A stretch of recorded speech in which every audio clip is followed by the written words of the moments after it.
ఈ హెబ్రీ పత్రిక 11వ అధ్యాయంలో మనకు కనిపించిన జీవితం ఎవరంటే నోవాహు జీవితం కదండి. సో ఇదిను మనం నోవాహుని గురించి, ఆయన విశ్వాస జీవితాన్ని గురించి మనం నేర్చుకోబోతున్నాం. ప్రభుని నమ్ముకున్న మనకు ఒక పేరు ఏంటంటే విశ్వాసులు. మనం ఏమంటాం? విశ్వాసులు అంటే యేసు ప్రభు పట్ల ఆయనే నిజమైన దేవుడని, ఆయనే రక్షకుడని, ఆయనే మోక్షానికి మార్గం అని విశ్వాసం ఉంచాం. ఇంకా వేరే నామాల్లో సత్యము లేదని, ఈయనే నిజమైన దేవుడు అని విశ్వాసం ఉంచాం. ఈ విశ్వాసం అనే దేవుడు మనకిచ్చిన గొప్ప వరము. ఇది మనముగా తెచ్చుకుంది కాదు. ఆ విశ్వాసం నుంచి తొలగిపోకుండా దేవుడే మనల్ని ఏం చేస్తున్నాడు? కాపాడుతున్నాడు. నేను ఇందాక మనం వాక్యంలో నేర్చుకున్నాం. దేవుడే తన శక్తితో మనల్ని ఏం చేస్తున్నాడు? కాపాడుతున్నాడు. తన భక్తులు తొట్టిల్లిపోకుండా ఆయనే వారిని కాపాడుతున్నాడు, స్థిరపరుస్తున్నాడు. ఓకే, సరే. అయితే గొప్ప ప్రభు ఆయన మనం విశ్వాసంలో ఎదగాలని ఆయన ఆశపడుతున్నాడు. కాబట్టి ఈ హెబ్రీ పత్రిక 11వ అధ్యాయంలో ప్రాముఖ్యమైన సబ్జెక్ట్ పాయింట్ ఏంటంటే విశ్వాసం. ఈ భాగంలో మనం చూస్తే దేవుడు చాలామంది జీవితాలని ఇక్కడ రాశాడు. ఏబేలు గురించి రాశాడు, తర్వాత హానోకును గురించి రాశాడు. ఇప్పుడు మనం చూడబోయే జీవితం ఎవరు? నోవాహు జీవితం. సో ప్రతి ఒక్కరి గురించి రాస్తూ విశ్వాసమును బట్టి హానోకు, విశ్వాసమును బట్టి హేబేలు, విశ్వాసమును బట్టి నోవా అని రాస్తాడు. సో ప్రతి ఒక్కరి జీవితంలోని దేవుడు విశ్వాసాన్ని గురించి రాస్తున్నాడు అనమాట. సో ఒక్కొక్కరి జీవితం మనం ధ్యానిస్తున్నప్పుడు మనం ప్రభుని అడగాల్సింది ఏంటంటే, దేవా వారికి ఇచ్చిన విశ్వాసము నాకు కూడా అనుగ్రహించు. ఎందుకంటే విశ్వాసము లేకుండా దేవునికి ఇష్టంగా ఉండట అసాధ్యం కదా. సో ఇది నోవాహు జీవితాన్ని ధ్యానిద్దాం. అయితే ఒకటి, నోవాహు గురించి మనం అర్థం చేసుకోవాలి అంటే సృష్టి దగ్గర నుంచి మనం అర్థం చేసుకోవాలి. నోవాహుని గురించి మనం ఆదికాండం 6వ అధ్యాయంలో మనం చూస్తాం. అయితే మొదటి అధ్యాయం నుంచి ఏం జరిగిందన్న సారాంశం మనం అర్థమైతేనే నోవాహు జీవితం యొక్క విలువ ఏంటో మనకి అర్థమవుద్ది కదండి. సో ఆదికాండంలో మనం చూసింది ఏంటి? దేవుడు భూమి ఆకాశములను సృజించాడు. సో దేవుడే సమస్తాన్ని ఆయన సృజించాడు. సో దేవుని సృష్టి మనం చూస్తున్నాం. అయితే దేవుడు సమస్తాన్ని ఎన్ని రోజుల్లో సృష్టించాడు? 6 రోజుల్లో ఆయన సమస్తాన్ని సృజించాడు. 7వ దినాన ఆయన విశ్రాంతి తీసుకున్నాడు. ఆయన మొదటి రోజు ఆయన భూమి ఆకాశములను సృజించాడు. ఆ టైంలో భూమి ఎలా ఉందంటే నిరాకారముగా శూన్యంగా ఉందన్నమాట. అక్కడ మనం ఆదికాండంలో మనం చూస్తే మొదటి అధ్యాయంలో 3 పదాలు రాయబడి ఉంటాయి: నిరాకారము, శూన్యము, ఇంకా చీకటి అన్నమాట ఉంటుంది. చూడండి 2వ వచనం చూడండి, మొదటి అధ్యాయం 2వ వచనం. అది ఎందుకు దేవుడు భూమి ఆకాశం సృజించాను? భూమి నిరాకారము, శూన్యము, చీకటి, అగాధ జలముల పైన కమ్యూని. చూడండి 3 పదాలు అన్నాడు: నిరాకారం, శూన్యం, చీకటి. సో ప్రారంభంలో ఎలా ఉందంటండి? ఆకారం లేకుండా అంటే నిరాకారం అంటే అర్థం ఏంటంటే ఒక మనిషి జీవించడానికి ఉపయోగకరంగా లేదు. ఓకే, ఇంకేం పదం రాయబడిందంటే శూన్యం. శూన్యం అంటే అర్థం ఏంటి? ఏమీ లేదని అన్నమాట. అలాగే కాటిక, చీకటి. అలాంటిది దేవాతి దేవుడు నిరాకారంగా ఉన్న భూమిని నివాస స్థలంగా ఆయన చేశాడు. ఇది కొంచెం సౌండ్ పెంచాలి. నిరాకారంగా ఉన్న భూమిని ఏం చేశాడు ఆయన? నివాస స్థలం. ఎవరు నివసించడానికి? మానవుడు నివసించడానికి నివాస స్థలంగా చేశాడు. అలాగే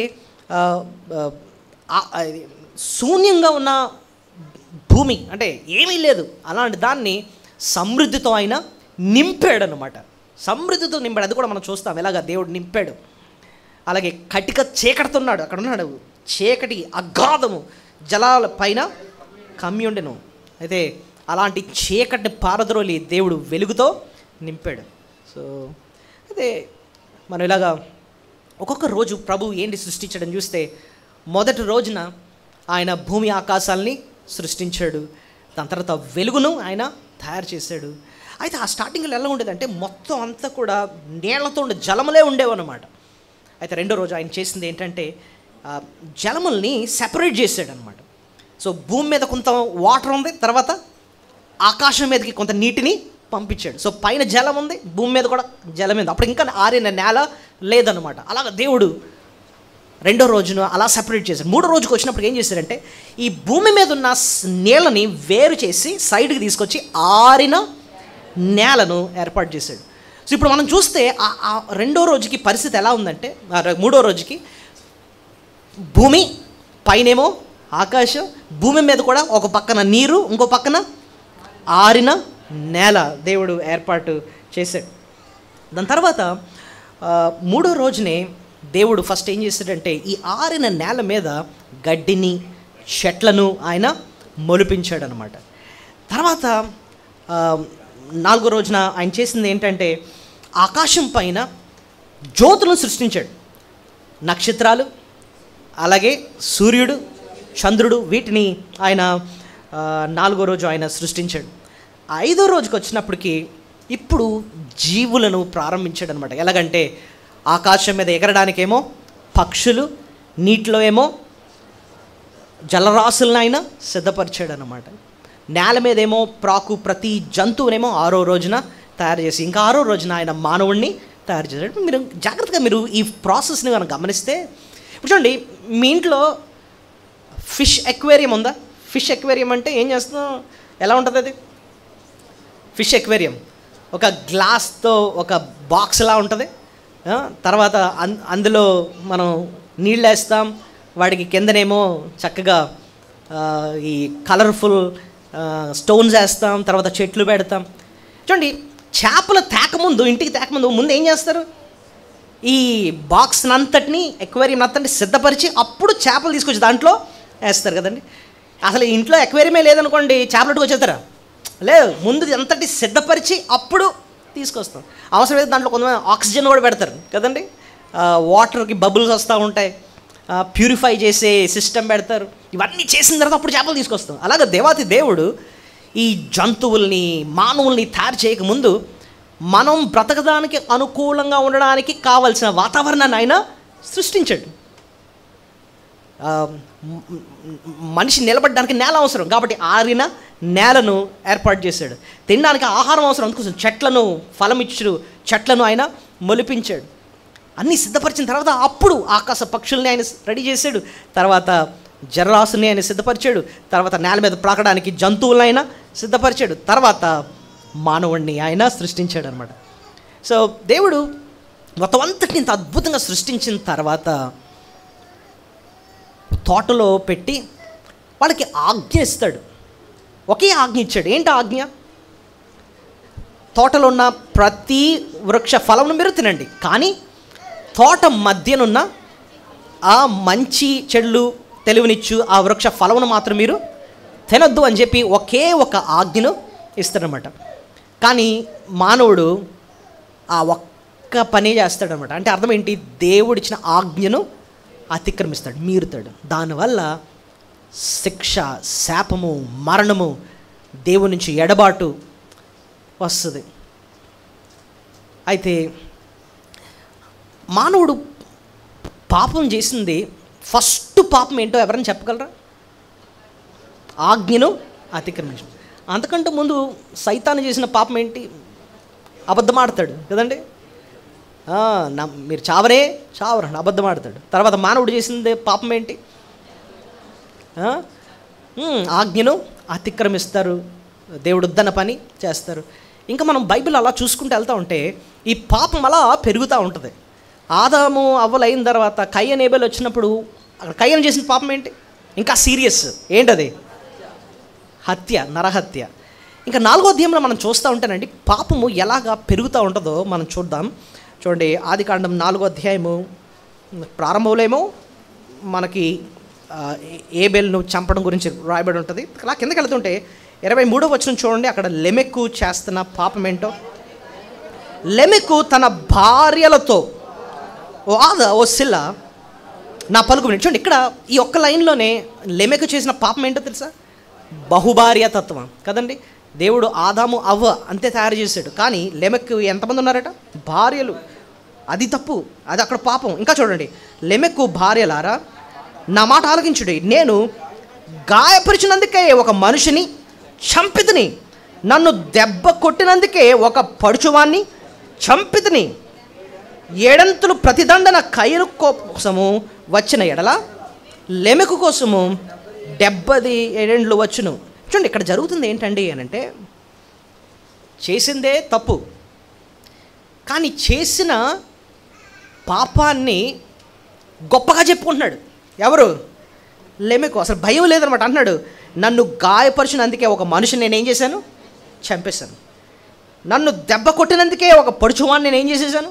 చంపేశాను. చూసావా అని చెప్పి చేసిన పాపానికి సిగ్గుపడకుండా గొప్పగా చెప్పుకుంటున్నారనమాట. అంటే బోస్టింగ్ ఇన్ దేర్ సిన్. ప్రస్తుత కాలంలో కూడా అలాగే ఉంది. సిగ్గుపడాల్సిన విషయాల్ని బహిరంగంగా చెప్తూనే చేసిన దాన్ని బట్టి అతిశయిస్తున్నారు అనమాట. లెమెకు కూడా అదే చేస్తున్నాడు. సో మనం అలా చూసుకుంటూ వెళ్తూ ఉంటే ఇంకా 6వ అధ్యాయంకి వచ్చినప్పటికీ పాపం ఇంకా పెట్టు రేగిపోద్ది అనమాట. చూడండి, 6వ అధ్యాయంలో మనం చూస్తే 3వ వచనం చూడండి, 6:3. అప్పుడు యెహోవా, నా ఆత్మ నరులతో ఎల్లప్పుడూ వాదించదు, వారు తమ అక్రమ విషయంలో నరమాతులై ఉన్నారు. ఆయనను వారి దినములు 120 ఏండ్లగును. ఆ దినంలో నెఫినీలు వారి భూమి మీద ఉండి తరువాత నుండి దేవుని నరుల కుమారులతో పోయినప్పుడు వారు పిల్లలు కన్నరి. పూర్వకాలంలో పేరు పొందిన సూర్యులు వీరే.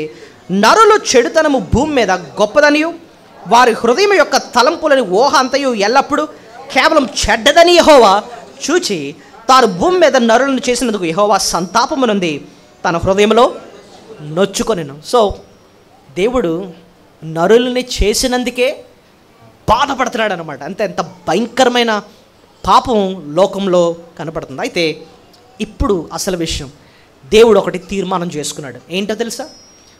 భూమి మీద శిక్ష పంపించి మానవ జాతి అంతటిని కూడా నాశనం చేయాలి, చంపాలని ఆయన నిర్ణయం చేసుకున్నాడు. జల ప్రళయాన్ని పంపిద్దామని తీర్మానం చేసుకున్నాడు అనమాట. అయితే ఒక వ్యక్తి ఎడల మాత్రం దేవుడు ఏం చూపిస్తున్నాడు? కృప. సో ఇక్కడ ఎవరున్నారు? నోవాహు పట్ల దేవుడు ఏం చూపిస్తున్నాడు? కృప. చూడండి, 6వ అధ్యాయం 8వ వచనం చూద్దాం. 7, 8 కలిపి చదువుదామండి. అప్పుడు యెహోవా, నేను సృజించిన నరులతో కూడా జంతువులను, పురుగులను, ఆకాశ పక్షులను భూమి మీద నుండకుండా తుడిచివేయుదును. ఏలైనగా నేను వారిని సృష్టించినందుకు సంతాపము నొంది ఉన్నాను నేను. అయితే నోవాహు యెహోవా దృష్టి యందు కృప పొందినవాడాయను. దేవుడు నోవాహు పట్ల ఏం చూపించాడండి? ఇది చాలా కీలకమైన పాయింట్. చూడండి, కృప అంటే అర్థం ఏంటంటే అయోగ్యుల ఎడల మేలు చేయటమే ఏంటండి? కృప. అంటే నోవాహు అంటే న్యాయంగా అయితే తను కూడా శిక్ష పొందాలి అందరితో పాటు, కానీ ఆ శిక్ష నుంచి తప్పించాలని చెప్పి దేవుడు తన పైన ఏం చూపించాడు? కృప. నేను ఎప్పుడు చెప్తా ఉంటాను, కృప అన్న పదం ఇప్పుడు చూడండి, గ్రేస్ మార్క్ అంటాం. అంటే అర్థం ఏంటి? గ్రేస్ మార్క్స్ అంటాం. గ్రేస్ మార్క్స్తో పాస్ అయ్యాడండి అంటాం. అంటే అర్థం ఏంటి? న్యాయంగా తీడు ఫెయిల్ అవ్వాలి, కానీ ఆడికి న్యాయంగా సంపాదించిన మార్కులు ఉచితంగా ఒక 2 మార్కులు వేసేసి పాస్ చేశారనుకోండి, ఆ 2 మార్కులు ఏంటి? గ్రేస్ మార్కులు అనమాట. అంటే అనర్హుడికి ఏం చేస్తున్నారు? మేలు చేస్తున్నారు.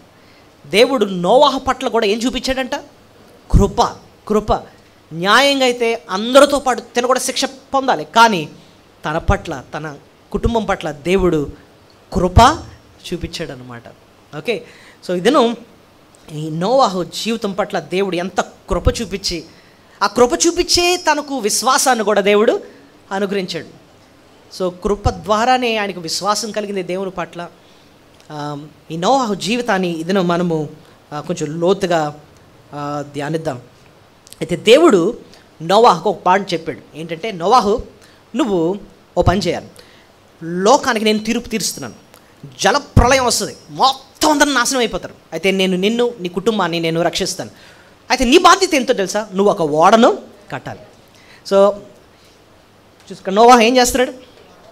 ఓడను తయారు చేస్తున్నాడు అనమాట.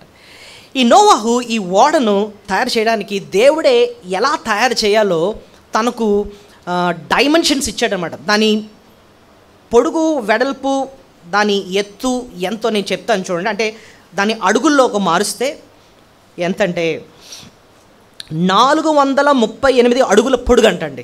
438 అడుగులు అంటే ఎంత ఉంటుంది ఇక్కడ నుంచి చేసుకుంటే? 438 అడుగులు అంటండి. ఏది పొడుగు? ఆ ఓడ యొక్క పొడుగు. ఓకే, ఇప్పుడు దాని వెడల్పు ఎంత ఉండాలంటే 73 అడుగుల వెడల్పు. వెడల్పు ఎంతట? 73 అడుగులు. పొడుగు 438 అడుగులు పొడుగు, 73 అడుగుల వెడల్పు. ఎత్తు ఎంతంటే 44 అడుగుల ఎత్తు అంటండి. 44 అడుగులు అంటే 4 అంతస్తుల మేడ ఉంటుంది కదండి, దాదాపు 4-5 అంతస్తుల మేడ అంత ఎత్తు అనమాట. ఏది? నోవాహు ఓడ. సో ఇంత పెద్ద ఓడను దేవుడు తయారు చేయమన్నాడు. అయితే ఇప్పుడు గుర్తుపెట్టుకోండి, నోవాహు ఇది కడుతున్న టైంలో తన వయసు ఎంత ఉంటుందండి అని మీరు అడిగితే మీకు చిన్న హింట్ మీకు చెప్తాను. నోవాహు బిడ్డల్ని కన్నప్పుడు, షేము, హాము, యాపేతును కన్నప్పుడు ఆయన వయసు ఎంత అంటే 100 సంవత్సరాలు, 500 సంవత్సరాలు. ఎక్కడ రాస్తుందండి అంటే చూడండి, ఆదికాండం 5వ అధ్యాయము 32వ వచనం. ఆదికాండం 5:32. నోవాహు 500 ఏండ్లు గలవాడై షేము, హామును, యాపేతును కనాను. సో 500 సంవత్సరాల టైంలో ఆయనకు దేవుడు ప్రత్యక్షమై ఓడను కట్టు అని చెప్పాడు అనమాట. అప్పుడు తన పిల్లలు అప్పుడే పుట్టారు అనమాట. ఇప్పుడు జలప్రలయం వచ్చినప్పుడు ఆయన వయసు ఎంతో చెప్పగలరా? ఆదికాండంలోనే 7వ అధ్యాయం 6వ వచనం చూడండి. 7వ అధ్యాయం 6వ వచనం. ఆ జలప్రవాహం భూమి మీదకి వచ్చినప్పుడు నోవాహు 600 ఏండ్లు. ఇప్పుడు చెప్పండి, ఎంత కాలం పట్టింది ఈ ఓడ కట్టడానికి? 100 years. అర్థమవుతుంది మీకు? 100 సంవత్సరాలు. ఇప్పుడు ఇంకోటి కూడా ఆలోచిద్దాం. ఎంత వయసులో పుట్టారు పిల్లలు? 500 సంవత్సరాలు. ఇప్పుడు పుట్టిన పిల్లలు నోవాహుకు సహాయం చేయాలంటే వాళ్ళకి మినిమం ఎంత వయసు రావాలని చెప్పండి. చిన్న పిల్లలండి, అప్పుడే సహాయం చేస్తారు. కనీసం 15 సంవత్సరాలన్నా రావాలి కదండి. 15-20 సంవత్సరాలు వస్తేనే కానీ పెద్ద పెద్ద చెట్లు కొట్టి మోసుకొని తీసుకొచ్చి నోవాహుకు సహాయం చేయాలి. కానీ వాళ్ళు ఎదుగొచ్చే వరకు కూడా ఓడను కట్టింది ఎవరు? నోవాహుకు ఎవ్వరు సహాయం లేకుండా ఒక్కడే ఏం చేస్తున్నాడు? చెట్లు తీసుకొచ్చి నరికి ఓడను కడుతున్నాడు అనమాట. దేవుడు చెప్పిన ప్రకారమే కడుతున్నాడు అనమాట. ఈ లోపల పిల్లలందరూ వచ్చారు. ఎక్కువ శాతం నేను అనుకుంటున్నాను తన సొంత చేతులతోనే ఏం చేస్తున్నాడు? ఓడను కడుతున్నాడు. ఈ లోపల పక్క నుంచి మనుషులు అతన్ని హేళన చేస్తున్నారు అనమాట. చెప్తున్నాడంట, ప్రకటన చేస్తున్నాడంట పక్క నుంచి, ఇదో జలప్రళయం వస్తుంది, ప్రకటన చేస్తున్నాడని. ఎక్కడుంది తెలుసా? 2 పేతురు 2:5 చూడండి. 2 పేతురు 2వ అధ్యాయం 5వ వచనం. ఏం చేస్తున్నాడు?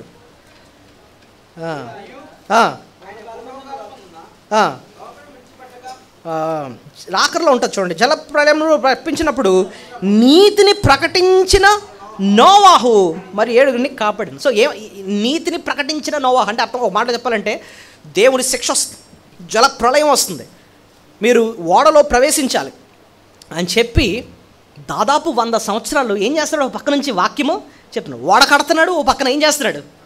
వాక్యం చెప్తున్నాడు, ప్రకటిస్తున్నాడు, సువార్త ప్రకటిస్తున్నాడు. దేవుని ఉగ్రత వస్తుంది. ఈ లోపల జనాలు అందరూ ఏం చేస్తున్నాడు తెలుసా? హేళన చేస్తున్నాడు. ఏంటి పైనుంచి నీళ్ళు వచ్చేస్తాయా? మనం అందరం మునిగిపోతావా? నువ్వు ఒక్కడికి బతుకుతావా? ఏడు అందులోకి వెళ్ళిపోతే బతికేస్తావా అని చెప్పి ఒక పక్క నుంచి ఏం చేస్తున్నారట? హేళన చేస్తున్నారు. ఒకసారి నోవాహ్ అని ఒక మూవీ ఉంది, మీరు చూడండి. చూస్తే అక్కడ నోవాహ్ కడతా ఉంటే ఎంత అల్లరి చేస్తూ రోజు రావడం, దాని మీద రాళ్ళు కడుతున్న ఓడ మీద రాళ్ళు ఇసరటం, నోవాహ్ని ఇష్టానుసారంగా మాట్లాడటం, ఎంత అవమానం పక్క నుంచి వస్తున్నప్పటికీ కూడా దేవుడు చెప్పాడు కాబట్టి ఓడని ఏం చేస్తున్నాడు? కడుతున్నాడు. 100 సంవత్సరాలు ఆపకుండా ఒక్కడే కష్టపడి అడవికెళ్ళి చెట్లు కొట్టి ఒక్కొక్క ఎంత ఎంత పెద్దదే ఓడ, ఎన్ని అడుగులు? 438 అడుగుల పొడుగు, వెడల్పు 73 అడుగుల వెడల్పు, ఎత్తు 44 అడుగుల ఎత్తు. ఎంత పెద్ద ఓడను మళ్ళీ లోపల అరలు చేయాలి. మళ్ళీ ఎందుకు? దేవుడు ఏం చెప్పాడు? జత జతలుగా జంతువులని లోపలికి పంపిస్తాను. కొన్ని జంతువులు ఏమో చిన్నగా ఉంటాయి, కొన్ని జంతువులు, ఇప్పుడు జిరాఫీ ఉందనుకోండి, అది లోపలికి వెళ్ళాలి, అది ఎంత ఉంటుంది, అది ఓరు బాబాయ్. ఏనుగు పెద్దది. ఇలాంటి పెద్ద పెద్దవి కూడా బ్రతకడానికి దేవుడు సిద్ధపరచమని చెప్పాడు అనమాట. శ్రద్ధగా దేవుడు చెప్పిన ప్రకారంగానే జాగ్రత్తగా కడుతున్నాడు. పక్క నుంచి అవమానం వస్తున్నా, నింద వస్తున్నా, కష్టం అనుకోకుండా దేవుడు చెప్పాడు కాబట్టి శ్రద్ధగా ఓడను కడుతున్నాడు. ఇంకా మీరు గమనిస్తే ఇక్కడ చూసారా, ఇక్కడ ఏం చేస్తున్నాడు, ఇక్కడ ప్రకటిస్తున్నాడు అనమాట, చెప్తున్నాడు. కింద ఉన్న మనుషులందరూ కూడా పక్క నుంచి గేలీ చేస్తున్నారనమాట. అయినను అయితే ఒకానొక రోజు వచ్చింది, దేవుడు ఏం పంపించాడు, జలప్రళయం. అప్పటి వరకు అంటండి నిజానికి వర్షం పడలేదట. అందరికీ తెలిసిన విషయం ఏంటంటే కిందనే నీళ్ళు ఉంటాయి, పైనుంచి నీళ్లు రావు అని అనుకుంటున్నారంట. కానీ ఆదికాండంలో మనం చూసాము, దేవుడు రెండో రోజున ఏం చేశాడు, కింద నీళ్ళని పై నీళ్ళని ఏం చేసేసాడు, వేరు చేసేసి మధ్యలో స్పేస్, ఖాళీ ప్రదేశాన్ని దేవుడు పెట్టాడు అనమాట. ఆ ప్లేస్లో పక్షులు ఎగురుతున్నాయి. ఆ పైనంతా ఏముందంటే జలము దేవుడు పెట్టాడు. ఆకాశ తూములు విప్పాడంటండి. 40 రాత్రింపగళ్ళు ప్రచండ వర్షం. అంతే, అందరూ ఏమైపోయారు, ఇక్కడ మునిగిపోయారనమాట. జలప్రళయం వచ్చింది, అందరూ కూడా మునిగిపోయారు. అప్పుడు తలుపు బాదుతున్నారన్నమాట. నోవా తలుపు తీయి అని బాదుతూ ఉంటే దేవుడే తలుపు బిగించేశారు. తాళాలు నా దగ్గర లేవు బాబు, తాళాలు ఎవరి దగ్గర ఉన్నాయి, దేవుని దగ్గరే ఉన్నాయి. చెప్పాను, ఎన్ని సంవత్సరాలు చెప్పాను మీకు, 100 సంవత్సరాలు చెప్పాను, కానీ కనీసం మీరు వినలేదు. ఓడలో ప్రవేశించింది ఎవరు, నోవాహు భార్య, 3 కుమారులు, 3 కుమార్తెలు కదా, కోడళ్ళు. సో మొత్తం 7 మాత్రమే, మొత్తం నోవాహుతో పాటు 8 మంది మాత్రమే ఆ ఓడలో ప్రవేశించారు. ఓడ బయటన శిక్ష, జలప్రళయం, భయము, చావు కేకలు అన్నమాట. కానీ ఓడ లోపల రక్షణ, ఓడ లోపల సంతోషం, ఓడ లోపల కృతజ్ఞత, ఓడ లోపల పాటలు. అయితే ఈ నోవాహు జీవితాన్ని మనం ఏమీ నేర్చుకోవచ్చు. ఇది ఎప్పుడో సృష్టి ప్రారంభంలో జరిగిన సంఘటన అండి. ఈ రోజుకి మనకు ఎలా ఉపయోగపడుతుందండి, దీనివల్ల నేర్చుకోవడం ద్వారా మనకి ఏంటి మేలు అని మీరు అడిగితే, ప్రభు ఒక వచనాన్ని మన కోసం రాయించాడు. ఆ వచనం చదివితేనండి మనకి నోవాహు జీవితం అసలు ఎందుకు చదవాలో మనకు అర్థమవుతుంది అనమాట. నాతో పాటు చూడండి, మత్తయి సువార్త 24వ అధ్యాయము 37వ వచనం.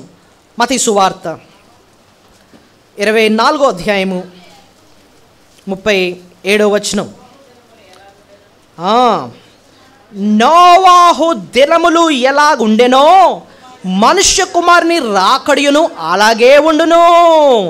జలప్రళయమునకు ముందట దినములలో నోవాహు ఓడలోనికి వెళ్ళిన దినము వరకు వారు తినుచు త్రాగుచు పెండ్లి చేసుకొనుచు పెండ్లికిచ్చుచుండిను. జలప్రళయము వచ్చి అందరినీ కొట్టుకొని పోయెను వరకు ఎరుగకపోయిరి. అలాగుననే మనుష్య కుమారుని రాకడా ఉండును. చూడండి, బైబిల్ ప్రారంభంలో ఉన్న ఒక సంఘటన భవిష్యత్తులో జరగబోయే ఒక సంఘటనని కలిపే వచనమే ఇది. మళ్ళీ ఒకసారి చెప్తున్నాను, బైబిల్ ప్రారంభంలో జరిగింది 6వ అధ్యాయంలో ఏది, జలప్రళయం. భవిష్యత్తులో జరగబోతుంది, త్వరలో జరగబోతుంది ఒక సంఘటన. ఇది ఇంకా జరగలేదు, జరగబోతుంది. ఈ రెండిట్లకి కదా ఎందుకు ఏ సంఘటన అది, ప్రభు రాకడ. ఈ లోకానికి తీర్పు రాబోతుంది. ఆ రోజులు ఈ రోజులు ఒకలాగా ఉంటాయి అని చెప్పాడు అనమాట. సో ఈ ఒక్క వచనాన్ని మనం పట్టుకొని ఈ భాగాన్ని మనం అర్థం చేసుకోవడానికి 3 ప్రశ్నలకు మనం జవాబు చూద్దాం. ఏంటంటే 3 ప్రశ్నలు. మొట్టమొదటిది, నోవాహు దినాలకి ప్రస్తుతపు ఈ రాకడ దినాలకి ఉన్న పోలికలేంటి. ఫస్ట్ ఏంటంట, ఆ దినాలకి ఈ దినాలకు ఉన్న పోలికన అప్పుడు ఇప్పుడు ఒకలాగే ఉన్న పోలికలేంటి చెప్పండి. ఆ మాట పోలికలు. రెండోది ఏంటంటే ఆ దినాలకి ఇప్పటికీ ఉన్న వ్యత్యాసాలు ఏంటి, డిఫరెన్సెస్ ఏంటి. సిమిలారిటీస్ అంటాం ఫస్ట్, రెండోదేమో డిఫరెన్సెస్. పోలికలు రెండో ప్రశ్న, వ్యత్యాసాలు మూడోది ఏంటంటే ఇలాంటి జలప్రళయం నుంచి లేదా ఇలాంటి అంటే దేవుడు తీసుకొచ్చే తీర్పు నుంచి తప్పింపబడాలి అంటే ఉండాల్సిన ఏకైక మాట అక్కడ మనం చూసాం, విశ్వాసం. ఏంటండి? విశ్వాసం.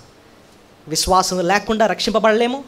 విశ్వాసం లేకుండా దేవునికి ఇష్టడుగా ఉండట అసాధ్యం. ఆ నోవాహు జీవితంలో నుంచి మనం నేర్చుకోబోయే విశ్వాస పాఠాలు ఏంటి? ఈ 3 మనం ఇదేనో నేర్చుకోబోతున్నాం. మొట్టమొదటిది ఏంటంటే ఆ దినాలకి ఈ దినాలకు ఉన్న పోలికలు ఏంటి, రెండోది ఆ దినాలకి ఈ దినాలకు ఉన్న వ్యత్యాసాలు ఏంటి, మూడోది నోవాహు జీవితంలో విశ్వాసం గురించి మనం నేర్చుకునే కొన్ని పాఠాలు. ఈ 3 మనం నేర్చుకోబోతున్నాం. ఓకే, సో మొట్టమొదటిది చదవండి. ఏం రాసింది?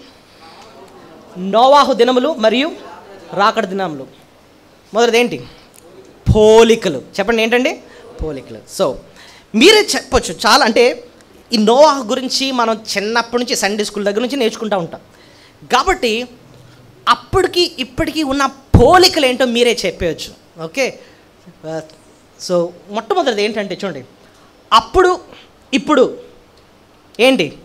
పాపము విజృంభించింది. అప్పుడు పాపం విజృంభించింది, ఇప్పుడు కూడా ఏంటి? పాపము విజృంభించింది. ఇందాక మనం చదివాం ఆదికాండంలో 6వ అధ్యాయం 5వ వచనంలో పాపం ఎలా ఉందంట? నరుల చెడుతనము భూమి మీద గొప్పదని వారి తలంపుల యొక్క ఊహంతయు కేవలము చెడ్డదని యెహోవా చూచి ఆయన సంతాపం పడ్డాడంటండి. అది అప్పటి కాలంలో ఉన్న పాపస్థితి. ఓకే, ఈ కాలంలో ఉన్న పాపస్థితిని అర్థం చేసుకోవడానికి ఒక వచనం మనం చూద్దాం. ఎఫెసీ పత్రిక 4వ అధ్యాయము 17-18 వచనాలు.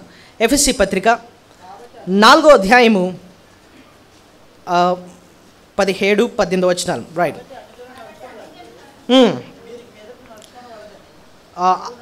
అన్యజనులు నడుచుకున్నట్లు ఇక మీదట నడుచుకొనవలదని ప్రభు నందు సాక్ష్యం ఇచ్చున్నాను. వారైతే, వారి పరిస్థితి చూడండి, అంధకారమైన మనసు గలవారై తమ హృదయ కాఠిన్యము వలన తమలోనున్న అజ్ఞానము చేత దేవుని వల్ల కలుగు జీవములో నుండి వేరుపరచబడ్డ వారై తమ మనస్సునకు కలిగిన వ్యర్థతను అనుసరించి నడుచుకొనుచున్నారు. వారు సిగ్గులేని వారై ఉండి నానా విధమైన అపవిత్రతకు అత్యాసక్తి జరిగించుచు తమను తామే కామకత్వమునకు అప్పగించుకుంటారు. ఆ మాట చూసారా?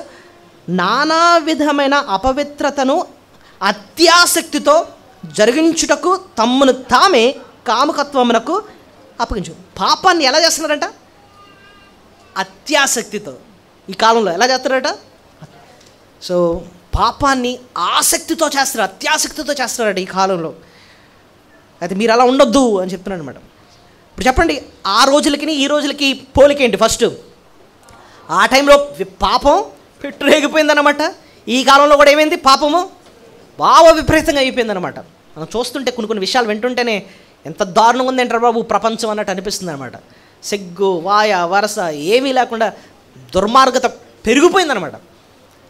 ఇంతకుముందు సీక్రెట్గా చేసినవి కూడా ఇప్పుడు బహిరంగంగా చేస్తున్నారు. మొన్న ఒక విషయం విన్నాను. ఒక యాక్ట్రెస్ అట చాలా తక్కువ బట్టలు వేసుకుంటుందట. ఒక న్యూస్లో అంటే ఒక ఆర్టికల్ రాస్తూ షీఈ్ వెరీ బోల్డ్ అని రాశారు. అంటే ఏంటి బోల్డ్ అన్న మాటకు అర్థం ఏంటి? బోల్డ్ అంటే ఏంటో తెలుసా? ధైర్యవంతుడు, ధైర్యవంతురాలు అని అర్థం బోల్డ్ అంటే. కానీ ఆ పదాన్ని దేనికి వాడుతున్నారు? బట్టలు వేసుకోలేనందుకు షీఈ్ వెరీ బోల్డ్ అండి అంటున్నాడు. అంటే అసలు అనాల్సింది దీనికి సిగ్గులేదు అని రాయాల్సిందే. ఏం రాస్తున్నారు? చాలా ధైర్యవంతురాలండి అన్నాడు. అంటే చేసిన పాపానికి అంటే సిగ్గుపట్టలేదన్నమాట. సిగ్గు అన్నది లేదు. అయితే అలా ఉంది ఈ లోకం ప్రస్తుతం.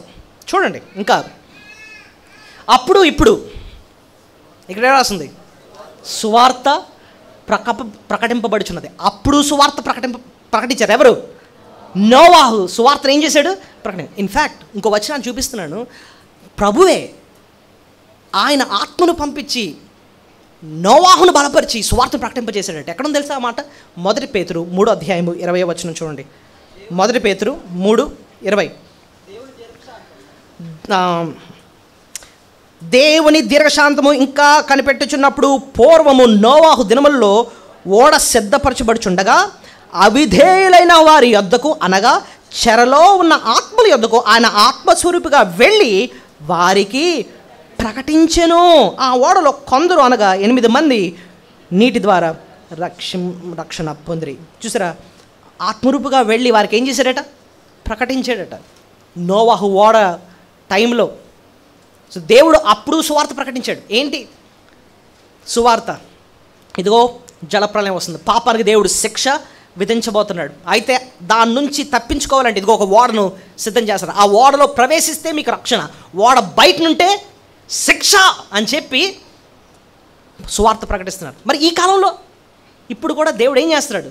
సువార్తను ప్రకటింపజేస్తున్నాడు అన్నమాట. ఇదిగో యేసు క్రీస్తులో ఉంటే నీకు రక్షణ, లేకపోతే దేవుని ఉగ్రత రాబోతుంది ఈ లోకానికి, ఆయన బయట నుంటే నీకు శిక్ష తప్పదు అని చెప్పి ఇప్పుడు కూడా దేవుడు మనకు సువార్తను ప్రకటిస్తున్నాడు. మన మత్తయి సువార్త 7వ అధ్యాయంలో మనం చూస్తే అంటున్నాడు, ఇరుకు ద్వారమున ప్రవేశించండి. ఏం చెప్తున్నాడు చూడండి, మత్తయి సువార్త 7:13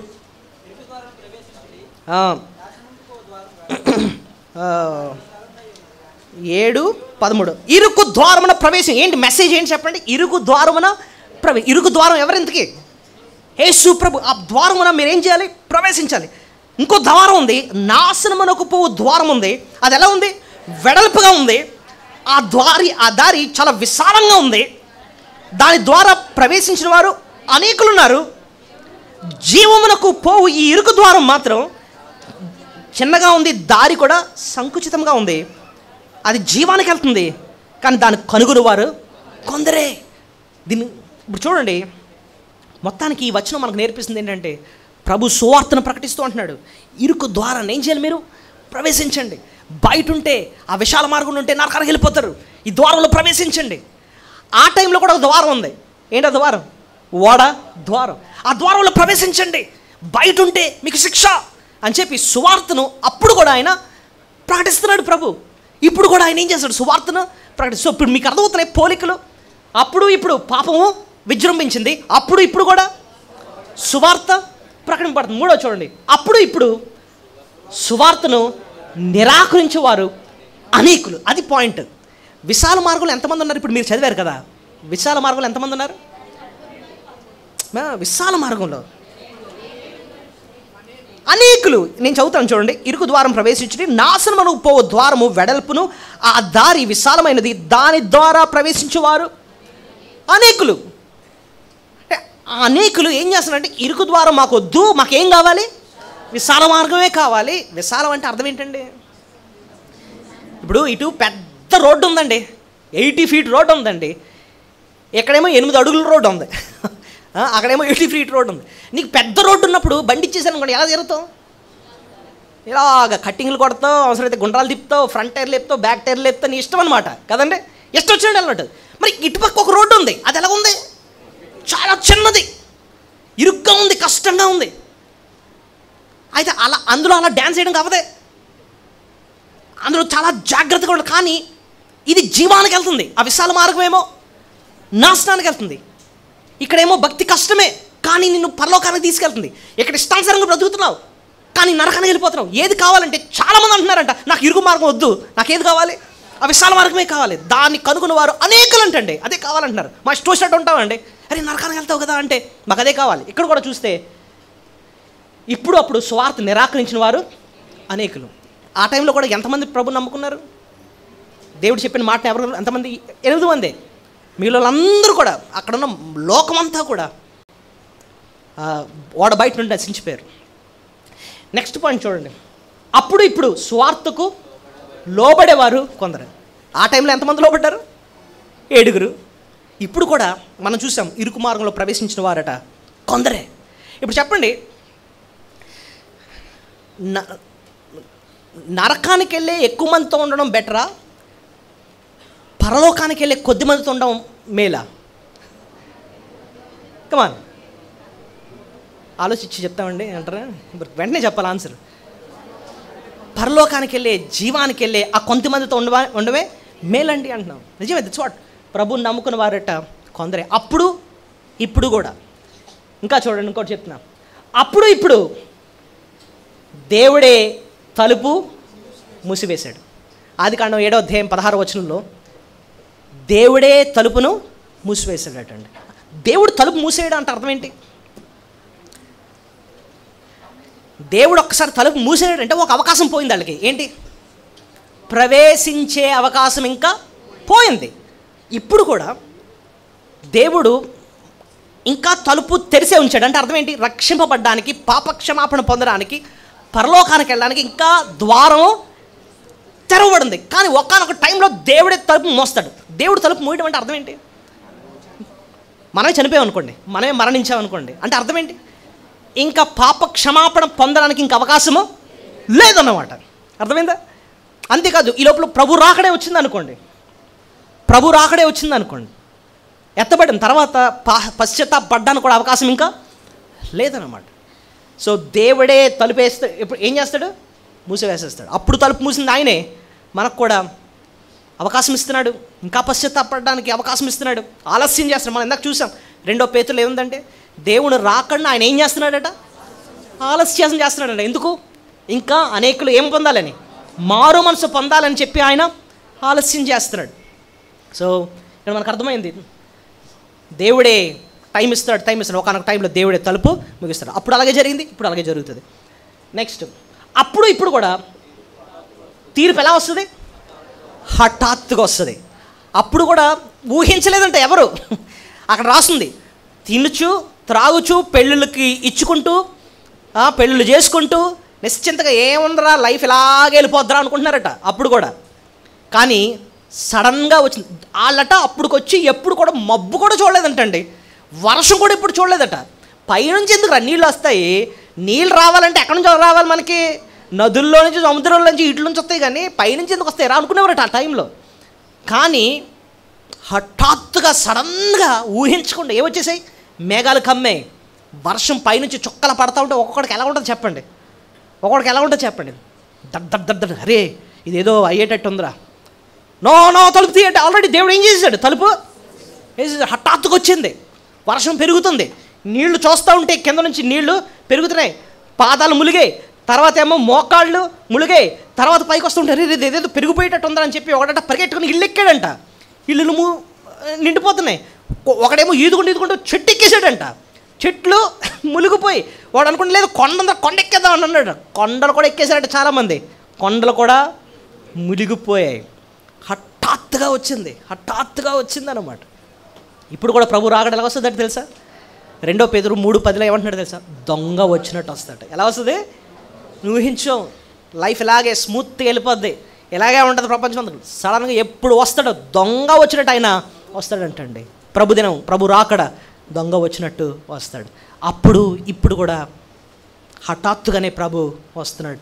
ఓకే, ఊహించిన సమయంలో ఆయన వస్తాడు.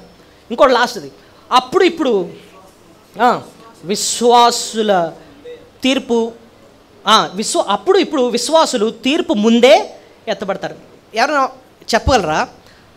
ఆ టైంలో, నోహు టైంలో జలప్రలయం రాకముందే ఒక విశ్వాసి ఎత్తబడ్డాడు. ఎవరు? భలే చెప్పారు. ఎవరు? హానోకు. ఇప్పుడు కూడా దేవుడి భూమి మీదకి శిక్ష రాకముందు ఎవరు ఎత్తబడతారు? సంఘం ఎత్తబడతారనమాట. ఆ టైంలో హానోకు ఎలా అయితే ఎత్తబడ్డాడో ఇప్పుడు సంఘం కూడా ఎత్తబడతారు. సో అలాగా హానోకు సంఘం అలాగా ఆ టైంలో ఎలా జరిగిందో ఇప్పుడు కూడా అలాగే జరుగుతుంది. సంఘం కూడా ఎత్తబడుతుంది. అందుకోసం మనం ప్రభు రాకడ కూడా సిద్ధంగా ఉండాలి. రాకడ ఎలా ఉంటుందండి? రాకడ సమయం ఇప్పుడు అనుకుందాం, ఇప్పుడే ఇంకొక 5 నిమిషాల్లో ప్రభు రాకడ వచ్చిందండి అనుకుందాం. ఎలా ఉంటుంది చెప్పండి? సీన్ ఎలా ఉంటుంది? మనందరూ ఇక్కడ మనందరికీ వాచ్లు, బట్టలు, పుస్తకాలు, బైబిల్స్ ఇవన్నీ ఉన్నాయి. సడన్గా ప్రభు రాకడ వచ్చింది, ఏమవుతాం? రక్షింపబడిన మనం అందరం కూడా మనం అన్నీ అలా వదిలేసి, ఈ మైక్ ఎలాగే ఉంటుంది, ఆ కీబోర్డులు ఇవన్నీ ఇలాగే ఉంటాయి, మనుషులు ఉన్నాం, వెళ్ళిపోయాం. ఎక్కడికి?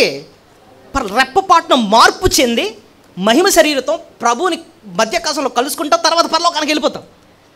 లోకానికి ఎలా ఉంటుంది చెప్పండి? మన బళ్ళు అలాగే ఉంటాయి బయటన. మన ఇంటి పక్కన వాళ్ళు ప్రభువుని నమ్మని వాళ్ళు ఉంటారు. వీళ్ళు ఏట్రా ఈ టైంకి వచ్చేసేవారే, రాలేదు ఇంటికి అనుకుంటున్నారు. వాళ్ళు బయటనేమో యాక్సిడెంట్లు అయిపోతున్నాయి. ఎందుకు తెలిసిన? డ్రైవర్ విశ్వాసి, బస్సు వెళ్తుంది, ఈయన వెళ్ళిపోయాడు, ఈయన లేడు, బస్సులో సగం మంది కనిపించట్లే. అలా ఉంటుందట. వెళ్ళిపోద్ది ఎక్కడికో బస్సు, విపరీతమైన యాక్సిడెంట్స్. ఏరోప్లేన్ వెళ్తుంది, అప్పటి వరకు బాగానే, పైలట్ విశ్వాసి, ఆయన వెళ్ళిపోయాడు. విమానం కూలిపోయింది. ఎలా ఉంటుంది ఊహించండి. ఇంతకీ ఇది జరగదా? ఎందుకు జరుగుతుంది? ప్రభు అన్నాడు నేను త్వరగా వస్తున్నాను. ఎప్పుడండి అంటే హఠాత్తుగా దొంగ వచ్చినట్టు నేను వస్తాను. ఆ టైంలో జలప్రళయం ఎలాగైతే ఊహించని రీతిలో వచ్చేసిందో ప్రభు రాకడ ఇప్పుడు కూడా అలాగే వస్తుంది. ఆఖరికి ఇంకోటి చూడండి, అప్పుడు ఇప్పుడు తీర్పు నుండి తప్పించుకున్న మార్గము ఒకటే. అప్పుడు ఇప్పుడు తీర్పు నుంచి, శిక్ష నుంచి తప్పించుకున్న మార్గము ఒకటే. అప్పుడు ఏంటండి జలప్రళయం తప్పించుకోవడానికి? ఓడ. ఎన్ని ఓడలు కట్టమన్నాడు దేవుడు? ఒకే ఓడ. ఆ ఓడలో ఎంటర్ అవ్వడానికి కూడా ఒకే ద్వారం. అలాగే ఇప్పుడు కూడా రక్షింపబడ్డానికి ఒకే ఒక్క మార్గం. ఎవరు? అపోస్తలుల కార్యములు 4:12 అంటున్నాడు, ఇంకా ఎవరి వలన రక్షణ కలవదు, ఈ నామమునే మనం రక్షణ పొందగలము కానీ ఆకాశం క్రింద ఇయ్యబడిన మరి ఏ నామమున మనం రక్షణ పొందలేము. ఇప్పుడు మీరు నాకు చెప్పాలి ఎన్ని విషయాలు ఇక్కడ? 1, 2, 3, 4, 5, 6, 7, 8 విషయాలు చెప్పాను. పోలికలు ఎవరు చెప్పగలరు? చూసి పెడుతున్నారా? చెప్పాలి. ఏంటంటే అప్పుడు ఇప్పుడు ఏమున్నాయి? పాపం విజృంభించేసింది అప్పుడు ఇప్పుడు. 2, అప్పుడు ఇప్పుడు కూడా సువార్త ప్రకటింపబడింది. 3, అప్పుడు ఇప్పుడు కూడా సువార్తను నిరాకరించిన వారు అనేకులు. 4, అప్పుడు ఇప్పుడు కూడా సువార్తకు లోబడేవారు కొందరే. 5, దేవుడే తలుపు మూసేస్తాడు ఒకానొక టైంలో. 5, తీర్పు ఎలా వస్తుంది? హఠాత్తుగా వస్తుంది. ఎక్స్పెక్ట్ చేయని టైంలో ప్రభు రాకడ మనకి వచ్చేస్తుంది అనమాట. 7, విశ్వాసులు తీర్పుకు ముందే ఎత్తపడతారు. ఆ టైంలో ఎవరు ఎత్తపడ్డారు? హానోకు జలప్రళయం ముందే కొనుక్కోబడ్డాడు. అలాగే సంఘం ఎత్తపడతారు లాకరుగా. తీర్పు నుంచి మార్గం అప్పుడు ఇప్పుడు కూడా ఏంటి? అప్పుడు ఒకటే మార్గం, ఇప్పుడు కూడా. అప్పుడు ఓడ జలప్రళయం నుంచి తప్పించడానికి, ఇప్పుడు దేవుడి శిక్ష నుంచి తప్పించిన ఒకే ఒక్క మార్గం యేసు ప్రభు. Okay, right. నెక్స్ట్ మొదటి పాయింట్ అయిపోయింది, పోలికలు అయిపోయింది. రెండోది ఏం చెప్తానన్నాను? వ్యత్యాసాలు అంటే అర్థం. మరి అప్పటికి ఇప్పటికి తేడాలు ఏంటండి? పోలికలు అయితే అప్పుడిప్పుడు ఒకటే జరిగేవి ఏంటో నేర్చుకున్నాం. తేడాలు అంటే అదొక 3 చెప్తాను. ఓకే, క్లుప్తంగా. మొదటిది అప్పుడు జలప్రళయం, ఇప్పుడు అగ్ని ప్రళయం కదా. అప్పుడు ఓన్లీ వర్షమే వచ్చింది. ఓకే, ఇప్పుడు ఇంకా సీరియస్. ఏంటది? అగ్ని. ఎక్కడ రాస్తుందండి? 2 పేతురు 3, 6, 7 వచనాలు చూడండి. 2 పేతురు 3వ అధ్యాయము 6, 7 వచనాలు.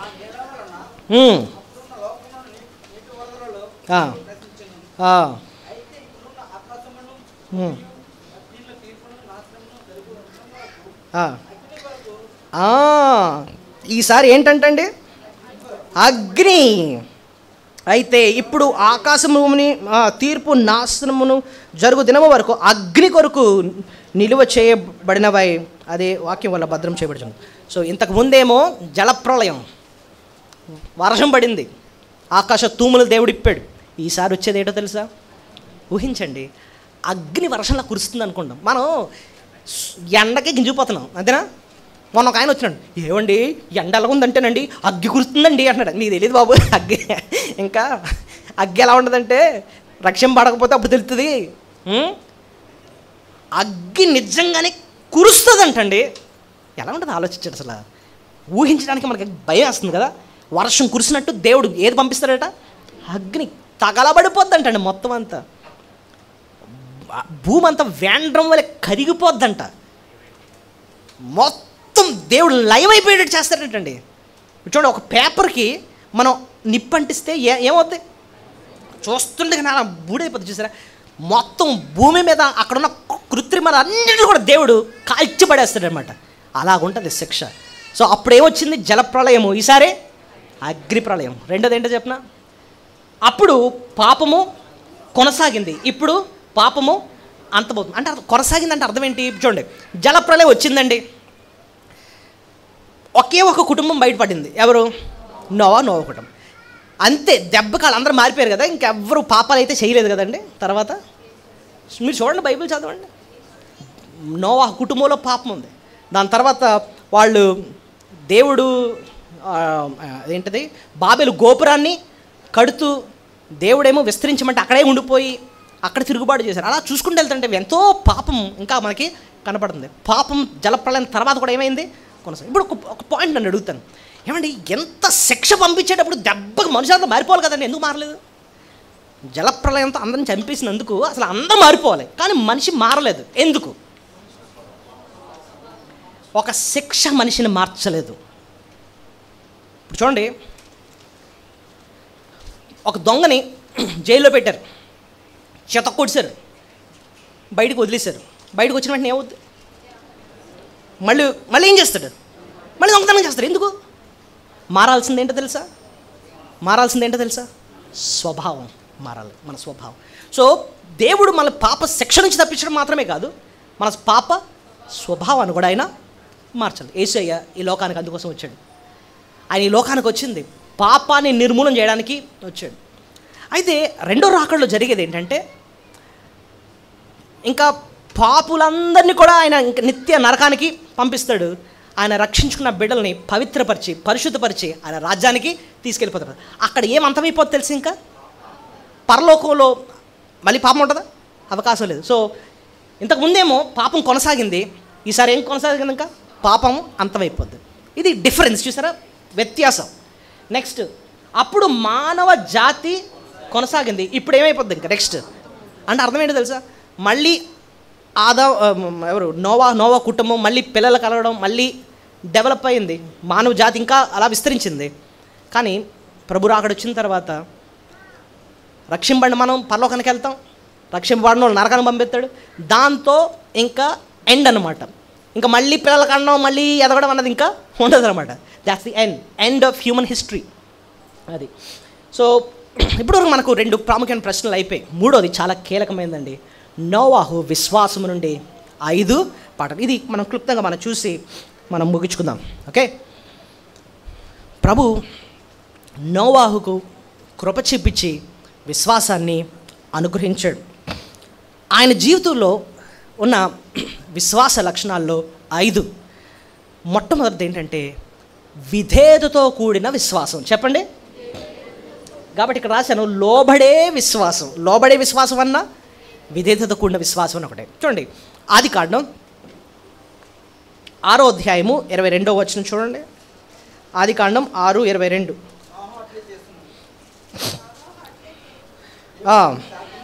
నోవాహు అట్లు చేసెను, దేవుడు అతనికి ఆజ్ఞాపించిన ప్రకారము యావత్తు.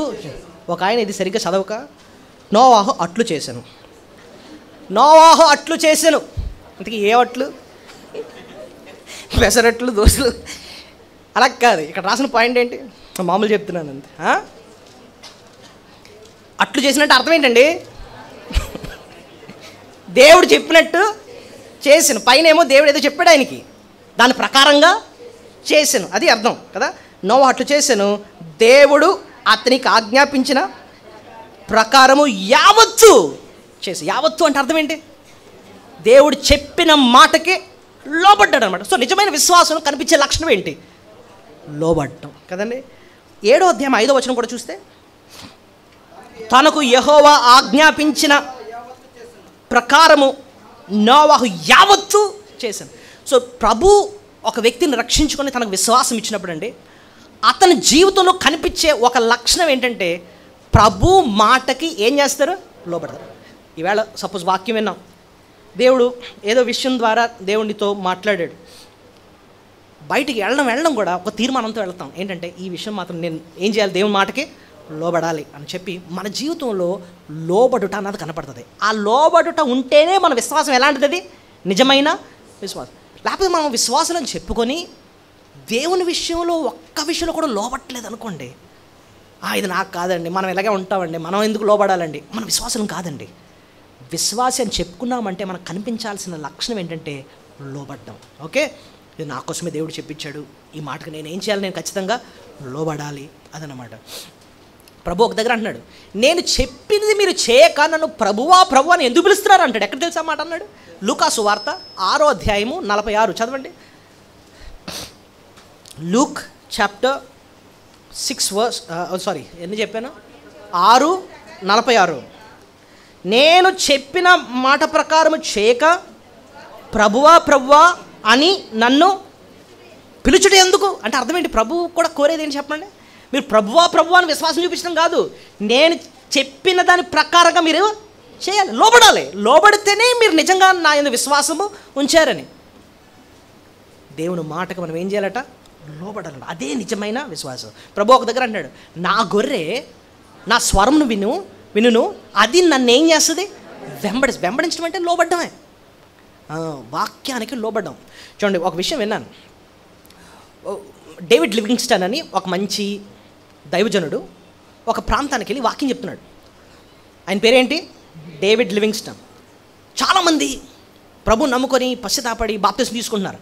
కానీ ఆ విలేజ్లో ఉన్న ఒక ప్రెసిడెంట్ మాత్రం, అంటే విలేజ్ అధికారి ఉంటారు చూసారా, అతను మాత్రం బాప్తిజంకి లోబట్టలేదట. ఏంట్రా ఇతను ఎందుకు అందరూ మారుతున్నాడు కానీ ఇతను మారట్లేదు, ఏంటి ఏంటి ఏంటి ఏంటి అని అంటే, ఒకానొక రోజున ఆయన నిజంగానే వచ్చి బాప్తిజానికి లోబడ్డాడట.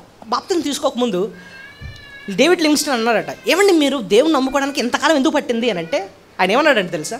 ఏమండి నాకు 10 మంది భార్యలండి అని అన్నాడంట ఫస్ట్.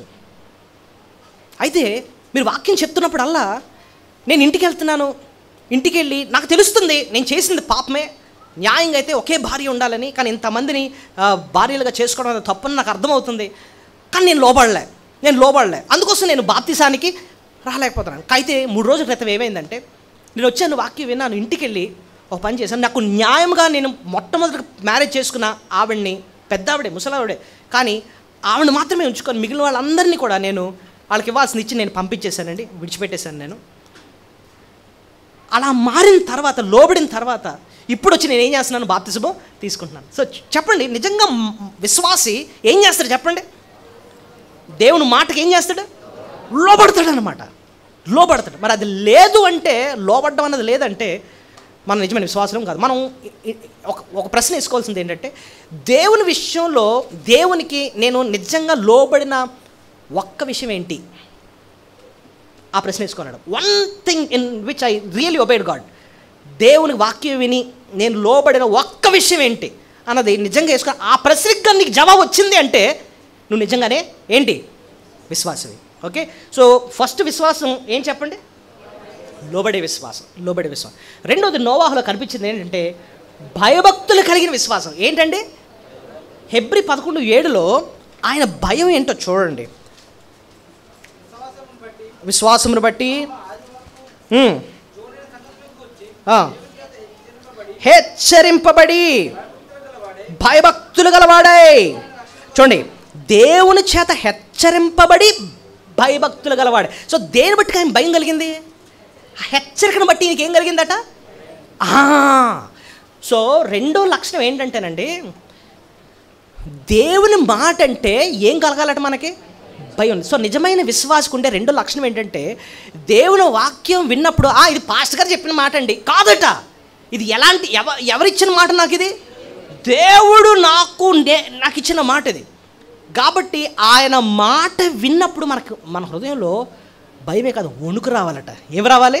వణుకు. ఇప్పుడు చూడండి, మా చిన్నప్పుడు నేను మా చెల్లి అల్లరి చేస్తున్నాం అనుకోండి, డాడీ చూసేవారు ఒక కేకేసేవారు అనమాట. ఆ కేక్కి మా గుండెల్లో ఏమొచ్చేది తెలుసా? ఒక భయం, డాడీ కోపం వచ్చింది. సైలెన్స్. వాక్యం విన్నప్పుడన్నా మనకి ఏం రావాలట? భయం. సో దేవుని హెచ్చరిక విన్నాడట, అయ్యో బాబు జలప్రలయం వస్తుందా, దేవుని మాట సీరియస్గా తీసుకోలేనని చెప్పి వెంటనే ఏం కలిగిందట? ఆయనకి భయం. సో మనకు కూడా దేవుని మాట అంటే ఏం రావాలండి? మనకి ఒక్కొక్కసారి వాక్యం విని వాక్యం అంటే మనకి భయం కాదు, ఏమొచ్చేస్తుంది తెలుసా? చులకనతనం. అలా అస్సలు మనలో, నువ్వు విశ్వాసం అంటే దేవుని వాక్యం విన్నప్పుడు దాని పట్ల మనకు ఫస్ట్ కలిగేది ఏంటట? భయం. వాక్యం అంటే భయం వస్తుందటండి, దేవుని మాట అంటే భయం. సో మొదటిది ఏమి నేర్చుకున్నాం చెప్పండి? అది లోబడే విశ్వాసం. రెండోది ఏంటండి? దేవుని మాటకి భయపడే విశ్వాసం. ఇంకొంచండి, ఒక చిన్న పాయింట్ నేను చెప్తాను. దేవుని మాటకి ఎప్పుడైతే మనం అలా భయపడతామో, ఆ భయభక్తులు ఉన్న వాళ్ళకి దేవుడు చాలా మేలు చేస్తాడండి. ఒక 2-3 వచనాలు చూపిస్తాను దేవుడు ఎంత మేలు చేస్తాడో ఆ భయభక్తులు ఉంటే, ఆ వాక్యానికి భయపడే వాళ్ళకి. ప్రసంగి 8:12 చూడండి. ప్రసంగి గ్రంథం 8వ అధ్యాయం 12వ వచనం. ప్రసంగి 8:12.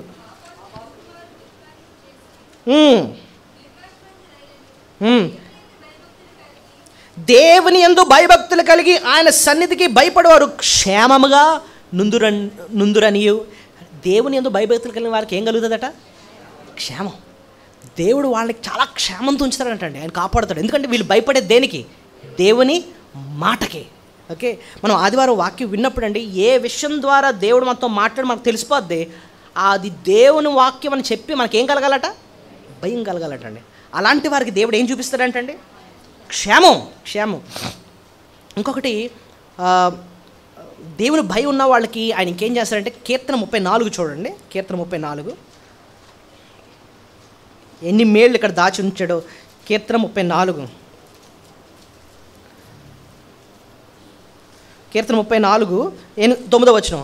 యెహోవా భక్తులారా ఆయన యందు భయభక్తులుంచుడి, ఆయన యందు భయభక్తులుంచువానికి ఏమీయు కొదువలేదు. భయం ఉన్న వాళ్ళకి, దేవుని వాక్యానికి భయపడేవాళ్ళకట దేవుడు ఏమి కొదువ ఉంచడంటండి. సింహపు పిల్లలు ఏమి కరువు ఆకలిని యెహోవాను ఆశ్రయించుడు, ఏ మేలు కొదువ ఉండదు. 12వ వచనం చూడండి. బ్రతుకు గోరువాడు ఎవడైనా ఉన్నాడా? మేలు నొందుచు అనేక దినములు బ్రతుకు గోరువాడు ఎవడైనా ఉన్నాడా? చెడ్డ మాటలు పలుకుండా నీ నాలుకను, కపటమైన మాటలు పలుకుండా నీ పెదవులను కాచుకొనుము. చూడండి ఇక్కడ అంతా కూడా భయభక్తులు అంటే ఏంటో నేర్పిస్తాడు. ఎక్కడ రాస్తుందంటే 11 అంటున్నాడు. చూడండి, పిల్లలారా మీరు వచ్చి నా మాట వినుడి, యెహోవా యందు భయభక్తులు మీకు నేర్పుతాను. ఆ భయభక్తులు అంటే ఏంటి అని చెప్పి 12వ వచనం నుంచి 14 వరకు రాస్తూ 12లో ఏమంటున్నాడంటే, నిజంగా భయభక్తులు ఉంటే మీకు మేలు కలుగుతుంది. మేలు నుండి అనేక దినములు బ్రతుకు గోరువాడు ఎవడైనా ఉన్నాడా? చెడు మాటలు పలకుండా నీ నాలుకను, కపటమైన మాటలు పలకుండా నీ పెదవులను కాదు. ఆ మాటలకు అర్థం ఏంటంటే, భయభక్తులు ఉన్నవాడు నోరు కంట్రోల్ చేసుకుంటాడట. చెప్పండి, భయభక్తులు ఉన్నవాడు ఏం చేస్తాడు? నోరు కంట్రోల్ చేసుకుంటాడు. నోరే నువ్వు కంట్రోల్ చేసుకోకపోతే నీకు దేన్ని కంట్రోల్ చేసుకోలేవు. మళ్ళీ ఒకసారి చెప్తున్నాను, మన నాలుకనే మనం కంట్రోల్ చేసుకోకపోతే మనం దేన్ని కూడా కంట్రోల్ చేయలేం. నాలుకని ఎప్పుడూ తెలుసా కంట్రోల్ చేసుకుంటాం? రే, నేను మాట్లాడే ప్రతి మాటకు కూడా దేవుడు లెక్క అడుగుతాడు. ఇప్పుడు ఒక బూదాడావు, ఒక అన్యాయంగా మాట మాట్లాడావు, ఒకరి గురించి చెడుగా చెప్పావు, నీకు తెలిసిపోతాను, అయ్యో నీకు దైవ భయం ఉంటే, అయ్యో బాబా నేను ఈ మాట ఇలాగా మాట్లాడకూడదు, నోరు కంట్రోల్ చేసుకుంటామంట. ఇంకా అంటున్నాడు 14, కీడు చేయటం మాని మేలు చేయం. కీడు అంటే ఇక్కడ పాపంతో గురించి అంటూ పాపాన్ని విడిచిపెడతాం, కీడు చేయటం మానుతాం, దేవుడు కోరే ఆమెలే చేస్తాం, అంటే దేవుడికి లోబడతాం, సమాధానం వెతికి దాన్ని వెంటాడు. అంటే అర్థం ఏంటో చెప్పిన, భయభక్తులు ఉన్నవాడట ఒకవేళ పాపం చేశాను, లోపల సమాధానం లేదు, ఎవరితో సమాధానం పోద్ది? దేవునితో. వెంటనే వెళ్ళి మోకరించి పశ్చాత్తాపడి దేవునితో సమాధాన పడతాడట. ప్రభువా ఇదిగోనైనా నేను పాపం చేశాను, నీకు నచ్చని పని చేశాను, నా మనసాక్షి చెప్పేస్తుంది నేను నీకు వ్యతిరేకంగా చేశానని, ఇదిగో నన్ను క్షమించిన ఆయన అని చెప్పి భయభక్తులు ఉన్నవాడు ఎప్పటికప్పుడే దేవుని దగ్గర ఏం చేసేస్తాడు? సమాధాన పడిపోతాడట. ఎందుకంటే దేవుని దగ్గర మోకరించి పశ్చాత్తాపడే వరకు అతనికి మనసులో శాంతి ఉండదన్నమాట. భయభక్తులు ఉన్నవాడికి ఇవన్నీ జరుగుతూ ఉంటాయండి. సో చాలు, సరే ఏంటంటే నేర్చుకున్నాను చెప్పండి. విశ్వాసం, నోవాహు విశ్వాసం, లోబడే విశ్వాసం. రెండోది బైబిల్ కలిగి విశ్వాసం. మూడోది రక్షణ కొరకైన విశ్వాసం. ఏంటండి అది? ఎక్కడే ఉంటుంది చూడండి, హెబ్రీ 11:7లో తన ఇంటి వారి రక్షణ కొరకు అన్న మాట ఉంటుంది. ఇంతకీ ఎందుకోసం విశ్వాసం ఉంచాడట చెప్పండి? తన ఇంటి వారి రక్షణ కొరకు ఒక ఓడను సిద్ధం చేశాను. సో ప్రభు నమ్ముకుంది ఎందుకు? ఆయన విశ్వాసం ఉంచింది ఎందుకట చెప్పండి? ఈ మాట ఏంటి? రక్షణ కొరకు. సో యేసు ప్రభు నమ్ముకునేది దేనికోసం? మన ఆత్మ రక్షణ కోసం. చాలామంది ప్రభు నమ్ముకునేది దేనికోసం తెలుసా? ఇహలోక మేళ్ల కోసమే. సిలువ మీద దొంగ ఇద్దరున్నారు అటు ఇటు. ఒకడేమో ఇహలోక మేళ్ళు అడుగుతున్నాడు, ఎలాగా? నువ్వు దిగి నన్ను కూడా దింపే, నేను ఇక శిక్ష తట్టుకోలేకపోతున్నాను, కాస్త ఉపశమనం నాకు కావాలి, నువ్వు దేవుడు అయితే నువ్వు దిగి నన్ను కూడా దించు. తనకు కావాల్సింది ఏంటంట? ఇహలోక మేళ్ళు. కానీ రెండో దొంగ ఉన్నాడు, అంటున్నాడు, అరే ఇప్పుడు కన్నా దేవునికి భయపడవా? అందుకోసం చూసారు ఇక్కడ ఏం రాస్తుంది? భయభక్తులు. అంటే అర్థం ఏంటి? దేవునికి భయపడుతున్నాడు. మనకిది న్యాయమే, యేసు నీ రాజ్యంలో వచ్చినప్పుడు నన్ను జ్ఞాపకం చేసుకో, ఎక్కడి నుంచి దించకపోయినా పర్లేదు నాయన, ఈ లోకం మేళ చేయకపోయినా పర్లేదు నాయన, కానీ ఆ నిత్య నరకం తప్పించుకుని ఆ మోక్షాన్ని చేరిపోవాలి నేను. ఆ రక్షణ నాకు దయచేయి. సో ప్రభువుని నమ్ముకునే దేనికోసం? మన ఆత్మ రక్షణ కొరకు. ఈ లోకం శాశ్వతం కాదు. ఈ లోకం ఎలాంటిది తెలుసా అండి? ఒక ఓడ ఉందంట, చాలా బాగుంది ఓడ, హోటల్స్ ఉన్నాయి, అందులో స్విమ్మింగ్ పూల్ ఉందంట, అన్నీ ఉన్నాయంట, కానీ ఓడ కింద కన్నం ఉందట. మరోసారి చెప్తున్నాను, ఈ ఓడ ఎలాంటిది తెలుసా? అందమైన ఓడే, గొప్ప ఓడే, కానీ కిందనేముంది? కన్నం ఉంది. ఎక్కుతావా ఓడ? ఉన్నావు అనుకో ఆ ఓడలో, ఏం కొరతావు చెప్పండి? ఆ ఓడలోనే ఉన్నావు, ఏం కొరతావు? ఏమంటే అర్జెంట్గా ఈ ఓడ నుంచి నన్ను బయటికి తీసుకెళ్ళాను, ఎందుకంటే నేను ఇందులోనే ఉన్నానంటే ఏమైపోతాను? నేను మునిగిపోతాను. ఈ లోకం అలాంటిది ఏంటంటే, లోకము దాని ఆశయం గతించిపోను. ఈ లోకానికి శిక్ష రాబోతుంది. ప్రభుని అడగాల్సింది, ప్రభు ఈ పాపానికి వచ్చే ఈ శిక్ష నుంచి నన్ను రక్షించిన ఆయన, నా ఆత్మను రక్షించు. నేను మరణించిన నీ రాజ్యంకి వచ్చేయాలి, నా ఆత్మను రక్షించిన ఆయన. ప్రభు నమ్ముకునేది దానికోసం, రక్షణ కొరకైన విశ్వాసం. 4వది నీతి కొరకైన విశ్వాసం. అక్కడ రాస్తుంది చూడండి, హెబ్రీ 11:7 ఉంటుంది. తన ఇంటి వారి రక్షణ కొరకు ఒక ఓడను సిద్ధం చేశాను, అందువలన అతడు లోకము మీద నేరస్థాపన చేసిన విశ్వాసం బట్టి కలుగు నీతికి వారసుడు అయ్యాడట. పరలోకానికి అడుగు పెట్టడానికి ఉండాల్సింది మంచి పనుల నీత. నీతి అంటే ఏంటో తెలుసా? నువ్వు నేను ఏదో 4 మంచి పనులు చేస్తే రాదు నీతి. ఎందుకంటే మన మంచి పనులు, మన నీతి క్రియలు దేవుని దృష్టిలో మురికి గుడ్డలు. అది మనం సంపాదించేది కాదు, దేవుడు ఉచితంగా మనకు అనుగ్రహించేది నీతి అన్నమాట. అది ఆయన ఇచ్చే వస్త్రం అనమాట, పరలోకానికి అర్హులుగా చేసేది. ప్రభు నమ్ముకున్నప్పుడు నువ్వు అనాల్సింది, ప్రభా నేను ఎన్ని మంచి పనులు చేసినా నా సొంత భక్తితో నేను ఎప్పుడు కూడా మోక్షాన్ని చేర్చుకోలేదు, నీ కృప చూపించి నన్ను రక్షించు అన్నప్పుడు ప్రభు మన పాపాన్ని క్షమించడం మాత్రమే కాదండి, ఆయన దేంతో కప్పుతాడు తెలుసా? నీతి అనే వస్త్రాన్ని కప్పుతాడు, పరలోకానికి అర్హులుగా మనల్ని చేస్తాడు. సో నోవాహు ప్రభుని నమ్ముకునే దానికోసం ఆయన విశ్వాసం ఉంచాడు, నీతిమంతుడిగా తీర్చబడ్డాడు. సో ఇప్పుడు చెప్పండి, ఏనేం నేర్చుకున్నాం నోవాహు విశ్వాసాన్ని గురించి? లోబడే విశ్వాసం, భయభక్తులు కలిగిన విశ్వాసం, రక్షణ కొరకైన విశ్వాసం, నీతి కొరకైన విశ్వాసం, ఆఖరిది ఏమని చెప్పగలరా? చూడండి, లోకం మీద నేరస్థాపన చేసిన విశ్వాసం. చూడండి ఎక్కడ రాస్తుందో, హెబ్రీ పత్రిక 11:7 ఆఖరిలో రాస్తుంది చూడండి. దేవుని చేత హెచ్చరింపబడిని భయభక్తులు గలవాడే తన ఇంటి వారి రక్షణ కొరకు ఒక ఓడను సిద్ధం చేశాను, అందువలన అతడు లోకము మీద నేరస్థాపన చేసి విశ్వాసం పడ్డాడు. వెయిట్ ఒకసారి ఆలోచిద్దాం. లోకం మీద నేరస్థాపన చేయడం అంటే ఏంటండి? తన విశ్వాసం ఎలా ఉందంటేనంట, చూడండి, తన జీవితాన్ని చూస్తున్నప్పుడు వేరే వాళ్ళందరూ నేరస్తుల్లా కనపడుతున్నారంటండి. అర్థమవుతుందా మీకు? ఒక సింపుల్గా ఒక విషయం చెప్తాను. ఇక్కడ ఒక చిన్న గీత గీసానండి, జాగ్రత్త చూడండి, ఒక చిన్న గీత గీసాను. ఈ గీత అనుకుంటుంది నేను చాలా పెద్దదాన్ని అని అనుకుంటుంది. ఏది ఈ గీత? ఇప్పుడు ఈ గీతని నువ్వు చిన్నదానివే అని చూపించాలంటే ఏం చేయాలి? సింపుల్, ఏం చేయాలి? మీరు పక్కన ఒక పెద్ద గీత గీయండి, దెబ్బకి ఈ చిన్న గీతకి ఎలా కనబడుతుంది? రే నేను చాలా చిన్నదాన్ని. ఆ కాలంలో వాళ్ళందరూ అనుకుంటారు మేమే చాలా మంచోళ్ళు అని అనుకుంటున్నారట. నోవాహు జీవితాన్ని అలా చూసేటప్పటికి అయ్య బాబాయ్ మాకు వాళ్ళకి ఎలా కనబడుతుందంట, వాళ్ళ జీవితం చాలా నేరస్తుల్లా కనబడుతున్నారంట.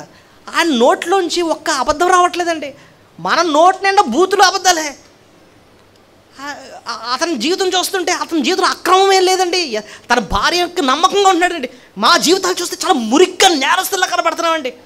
మన నిజమైన విశ్వాసులట ఎలా ఉంటారంట, లోకానికే నేరస్తులని చూపించేటట్టు ఉంటారనమాట. అర్థమవుతుందా మీకు? లోకం మనం చూస్తున్నప్పుడు ఒకసారి నేను కొత్తగా జాబ్లో జాయిన్ అవుతున్నానండి. నా ఫస్ట్ జాబ్ ఎక్కడ వచ్చిందంటే ఎంఫసిస్ అని ఒక కంపెనీ మ్యాంగ్లూర్లో వచ్చిందనమాట. అక్కడ ట్రైనింగ్ పీరియడ్లో మాకు ఏంటంటే హాస్టల్స్ ఇచ్చారు. ట్రైనింగ్ పీరియడ్ ఉన్నప్పుడు సెషన్స్ టైంలో వెళ్ళేవాళ్ళం, తర్వాత మళ్ళీ రూమ్స్కి వచ్చేసేవాళ్ళం. అక్కడేమో కుర్రోళ్ళందరూ అల్లరి చేసేవాళ్ళు అనమాట. ఒక 4 రోజులు ట్రైనింగ్ అయింది. ఆ టైంలో అందరు ఫ్రెండ్స్ ఉంటారు కదా. ఒక్కరోజు ట్రైనింగ్ అయిన లాస్ట్ 2 డేస్లో ఒక్కరోజు నా దగ్గరకు వచ్చాడు. ఆ మాట అన్నాడు, నాయన ఆశ్చర్యపోయాను అనమాట. ఏమన్నానంటే అంటే ఆ టైప్ ఏంటంటే ఆడు కామాకి ఫుల్ స్టాప్కి ఒక బూత్ ఆడతాడు అనమాట. కామాకి ఫుల్ స్టాప్కి ఒక బూత్ ఆడ మాటలు బూతులతో ఉంటాయన్నమాట. ఆడు వచ్చి నా దగ్గర అన్నాడు, జాన్ నువ్వు ఒక బూత్ మాట కూడా మాట్లాడబెట్టరా అని అన్నాడు నన్ను చూసి. అని వెంటనే అన్నాడు, చిచి మాట్లాడకూడదు బాబు బూతులు అని కప్పుగా వెళ్ళిపోయాడు అనమాట బయటికి. నాకు కాసేపు అర్థం కాలేదనమాట, ఈడు ఎందుకు వచ్చాడు, ఎందుకు ఈ మాట అన్నాడు, ఎందుకు వెళ్ళిపోయాడు. సో ఈ నెల రోజు నన్ను ఏం చేస్తున్నాడు, గమనిస్తున్నాడు. ఈయన మాట్లాడుతున్నాడు కానీ ఎఫ్ వర్డ్ ఈ వర్డ్స్ ఉంటాయి కదా, మరి అనర్కలంగా మాట్లాడుతూ ఉంటాడు అనమాట. అటు చూసినప్పుడు ఆడికి మనసులో ఎక్కడో గుచ్చుతుంది, ఈ ఒక్క మాట బూత్ మాట మాట్లాడట్లేదు అని చెప్పి ఎందుకు అనుకున్నాడో వచ్చేసి ఆ మాట అనేది వెళ్ళిపోయింది నా దగ్గర.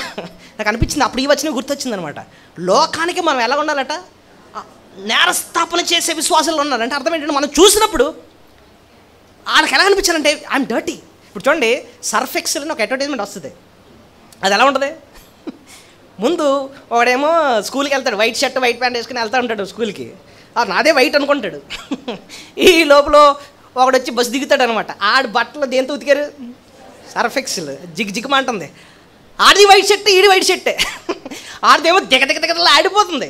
అప్పుడు ఆడిని చూసినప్పుడు ఈ షర్ట్ ఎలా కనిపించింది, మురిగ్గా ఉందన్నమాట. అంటే మామూలుగా చెప్తున్నాను, అంటే లోకానికి ఎలా ఉండాలంటే మన జీవితం ప్రభువుని నమ్ముకున్నాం, ఇంత వాక్యం వింటున్నాం, మన జీవితాన్ని సరి చేసుకుంటున్నాం, లోకం మనం చూస్తున్నప్పుడు వాళ్ళకి నేరస్తులా కనిపించాలటండి. అలా ఉందంట నోవాహు జీవితం. అది జీవితం ద్వారా. మరి మాటల ద్వారా చూస్తే నోవాహు మీరు గమనించండి, 100 సంవత్సరాలు ఏం చేశాడు, నీతిని ప్రకటించాడట. ఉందా మనం నీతిని ఏం చేశాడు, వాక్యం చెప్తున్నప్పుడల్లా ఒక పక్కన నోవాహుని నిందిస్తూనే, ఒక పక్కన నోవాహుని అంటే హేళన చేస్తూనే ఒక్కొక్కడికి లోపల గుచ్చుతుంది ఎక్కడొకక్కడ, నువ్వు చేసిన పాపాన్ని బట్టి శిక్ష ఉందిరా, దేవుడు శిక్ష పంపిస్తున్నాడు అని చెప్పి ఉన్నదంటే వాక్యం చెప్తూ ఉంటే ఎక్కడో గుచ్చుతుందన్నమాట వాక్యం. సో మాట ద్వారా ఒక జీవితం ద్వారా అక్కడ లోకానికి నేరస్థాపన చూపించేటట్టుగా మన విశ్వాసము ఉండాలట. సో ఇవన్నీ ఎన్ని లక్షణాలు, 5 శ్రేష్టమైన లక్షణాలు. అయితే వాక్యం విన్న మనం బల్లకెళ్ళక ముందు పరీక్ష చేసుకోవాలి. దేవా ఆ కాలంలో ఏంటి, ఈ కాలంలో ఏంటి, 8 పోలికలు చూపించాం. సో వాళ్ళకి జలప్రళయం వస్తుందేమో, కాదు, ఇప్పుడు అగ్ని ప్రళయం రాబోతుంది. నేను నిజంగా రక్షింపబడ్డానా లేదా, రక్షింపబడనోళ్ళు నిజంగా నా మారుమనసు పొందలేదని తెలిస్తే వెంటనే ప్రభు సన్నిధిలో ఏం చేయాలట, పశ్చాత్తాపడాలి. అదే రక్షింపబడిన వారు ప్రభు సన్నిధిలో బల్లకెళ్ళక ముందు ఎవరికి వారే ఏ విషయాల్లో మనం తొలగిపోతున్నామో, ఏ విషయాల్లో వెనకందు చెందామో, ఏ విషయాల్లో ప్రభు మాటకు విధేయత చూపించట్లేదో, ఇలాంటి విశ్వాస లక్షణాల్లో ఎక్కడైతే మనం జారిపోయామో ఎవరికి వారు ఏం చేయాలట, పరీక్షించుకోవాలి. ఒక్కొక్కసారి మనం లోకానికి నేరస్థాపన చేసేలాంటి విశ్వాసంలో ఉండాలంటే మనం వాళ్ళతో కలిసిపోయినట్టు ఉన్నాం. మన జీవితం వాళ్ళలాగే మనం బూతులాడేసుకొని వాళ్ళలాగే మనం విచ్చలవిడిగా ఉంటున్నాం అనుకోండి. ప్రభువా నేను వెలుగ్గా ఉప్పుగా ఉండలేకపోతున్నాను నాయన, నాకు సహాయం చేయండి అని చెప్పి పశ్చాత్తాపడుతూ మంచి తీర్మానాలు చేసుకుంటూ మనం బలలో పాల్పొంది దయచేసి మోకరించండి. పరిశుద్ధుడా, గొప్ప దేవా, సర్వశక్తిమంతుడా, యేసయ్య నీకు స్తోత్రాలు.